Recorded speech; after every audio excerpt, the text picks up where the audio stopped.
This video is going to be covering the evidence for evolution in the form of atavisms in the fossil record. Now, I'll start with atavisms. Now, an atavism is a trait that our ancestors, or that an organism's ancestors exhibited that became inactive, yet, because of the way genetics works, it's still present in our genome, and can manifest itself. Now, as an example of this, it's commonly accepted that birds came from reptiles. Birds have beaks, they don't have teeth, whereas reptiles do. If a bird were to display teeth, and it still had the genes for making teeth, it would be called an atavism, if the teeth became reactivated and manifested themselves in the bird. Now, atavisms provide very powerful evidence for evolution, simply because it is the only explanation for why birds still have the genes for making teeth, whales still have the genes for making legs, and things like that. If animals were created in present form, and they had never mixed anything like that, an animal would have only the genes necessary that it needs, as opposed to random genes of other organisms. It makes absolutely no sense. Now, some of the most fundamentalist creationists can look at this evidence and say, well, so what? The same God that designed birds also designed reptiles, so he just gave them the same genes. And while that on the surface may seem like a semi-plausible argument, when you actually examine the evidence, it becomes really apparent that it's not. Now, this is because atavisms only display between organisms which are phylogenetically or ancestrally related. You don't get, if an organism is not ancestral to the organism in question, you won't see any of its traits displayed. For example, the same God designed, according to what they're saying, the same God that designed birds also designed mammals. So birds should have the genes for making nipples. Or mammals should have the genes for making feathers. But when we look, we don't find that. We never find amphibians with feathers either.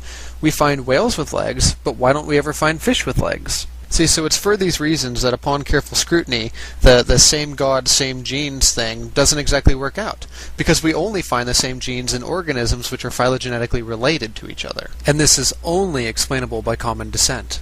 So powerful examples of atavisms are found in whales and dolphins being found with full legs, that is, complete with femur and tibia. Again, common descent is the only way to explain this. Why else would whales and dolphins have the genes for making legs?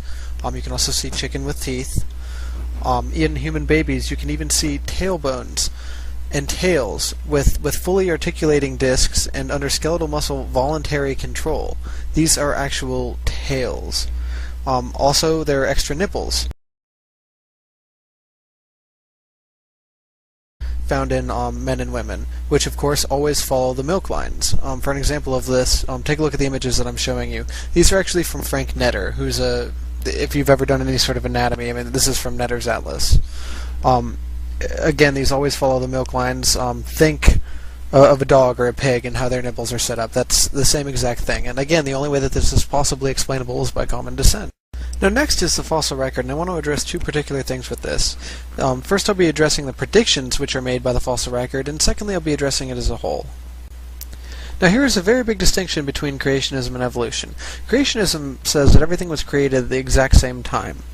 As such, we should find everything intermingled in the fossil records. That is, we should find poodles buried below dinosaurs, below trilobites, below all sorts of ancient fossils and things like that. We should find man with dinosaurs and everything all mixed together. Evolution contends that one form of life gave rise to another, and as such, there should be set times when we start to see these newer, more evolved organisms, such as birds and mammals, appearing. Man and dinosaurs never lived together, so we shouldn't find them near each other in the fossil record. Because, keep in mind, man evolved after dinosaurs, so finding a human being below a dinosaur fossil or with a dinosaur fossil would completely disprove evolution. Now, note that this is completely different than what creationism predicts, which is that everything would be mingled together. So, as such, it's an important test that we can do to see which one is correct.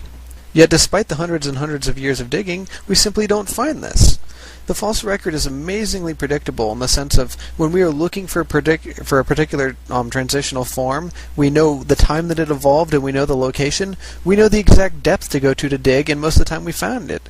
This is particularly evidenced by Tiktaalik, the transition between fish and reptiles. This was a fish with a wrist. Now, another amazing predictive thing about the fossil record and evolution is that we can predict exactly what we should not find. For example, birds and mammals both evolved from reptiles. As such, there's no mixing between the two. We predict, according to evolution, that we will never find a half-bird, half-mammal transitional fossil. And we never do. Now, the fossil record is also spatially arranged too in the horizontal fashion, in the sense of we know that things such as complex mammals such as man and elephants evolved relatively recently. Now, according to plate tectonics, we also know that the islands such as Australia and New Zealand broke off from the mainland before man and elephant evolved. As such, we know that we will never ever find a complex mammal fossil on an island. Why? Because they were never there. Because the islands broke off before they evolved. As such, they had no way of getting there. When we look at the fossil record, that's exactly what we find. There are no complex mammal fossils on remote islands, regardless of how large they are. Now, here's another important distinction between evolution and creationism, is that the fossil record, if evolution is true, should depict characters in the process of evolving.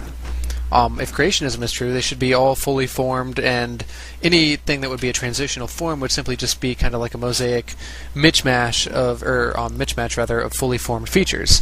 When we look at the fossil record, this is the complete opposite of what we find, and whale evolution gives a real perfect example of this. So evolution tells us that whales and dolphins and things like that evolved from terrestrial four-legged mammals. Something that's interesting to note is that land mammals today are divided into two groups. There's the baleen whales, who are essentially toothless, and then there are all the other toothed mammals. Now, something interesting has to happen for an animal to go from the land to the water. There are a couple things, but many of them can be found in the skull alone. One thing that has to happen is that hearing on land and hearing underwater are completely different. As such, the middle ear needs to completely change. Now, in addition to this, we also have to change the nostril location. Whales and porpoises and things like that have the nostril location on top of the head, whereas their land-going ancestors had nostrils like where we do, at the tips of the snouts and whatnot.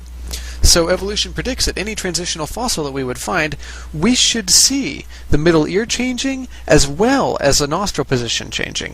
And if we don't find that, evolution's wrong. So when we actually take a look at these transitional fossils, we get just that, just as evolution predicts. We can see the nostrils changing from the form of like Pakicetus to Rhodocetus to Adacetus to modern beluga whales. We can perfectly see the nostrils migrating from the front of the snout up to the top of the skull. Furthermore, we can also see the middle ears evolving from one that's very good to hearing on land to one that's excellent to being used underwater, just as evolution predicts. Now, as if that wasn't enough, on top of these two things, we also can see the fins and fore and hind legs de-evolving and evolving as well. So, I mean, it's perfectly as what's predicted by evolution. Creationism can simply not explain this. The predictions of evolution are fulfilled constantly every day, as it is the best, most accurate explanation for the evidence and for the world around us. Now, something else that's very interesting that we can see through these fossils is that we can also see the development of echolocation.